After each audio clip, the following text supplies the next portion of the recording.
One of the candidates running to represent you in Congress is answering to criticism that she's getting an unfair advantage over her fellow Republicans in the race. The critics are saying Lizbeth Benequisto's campaign is getting money from the Republican Party of Florida, known as RPOF for short. That's money that could hurt her fellow Republicans as they all compete against one another in Tuesday's primary. Four Corner's Warren Wright catching up with Benequisto today to get you answers. Warren? Well, Benequisto has been lambasted for being a one-time Democrat and being married to a well-connected Democratic fundraiser. But now those same critics claim she's getting an unfair edge in the congressional race due to her Republican ties. A money trail shows that the Republican Party of Florida has contributed to a series of super PACs which have been promoting her and attacking her opponents. I tracked Benequisto down at one of the early voting polls in Cape Coral, where she stood her ground on the issue. Are you at all connected to any of those decisions that the RPOF is funneling money to different PACs? Do you have any say in that, or? No, sir. I'm the majority leader of the Florida Senate, and that's a unique body in and of itself. I'd encourage folks to talk to the folks at the party, but that has nothing to do with me. Well, our story on RPOF money and how it's getting funneled through a number of super PACs reaching a fever pitch tonight. It's gotten so ugly. Elizabeth Benequisto's campaign manager and former Congressman Kurt Clausen's supporter, Connie Mack, getting into a virtual smackdown and an all-out Twitter war.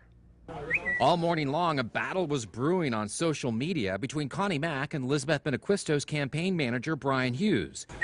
Connie Mack put out this zinger to Brian Hughes first thing this morning.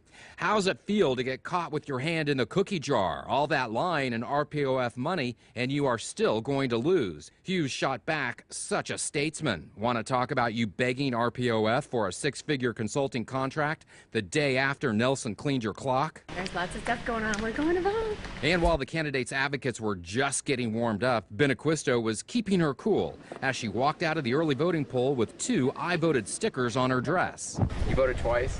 Only once, only once. Don't let that be the story. And in these last days, we're spreading an incredibly positive message, and it's resonating with folks.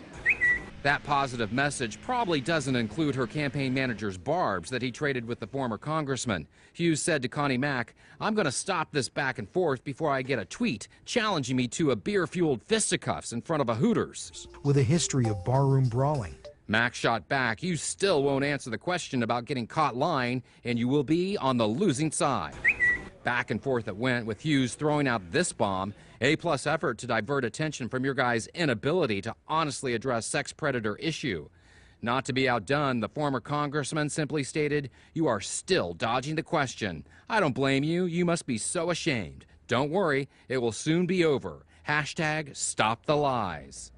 Okay, well, early voting will continue through this Saturday. A winner in the Republican primary could be decided on Election Day, Tuesday.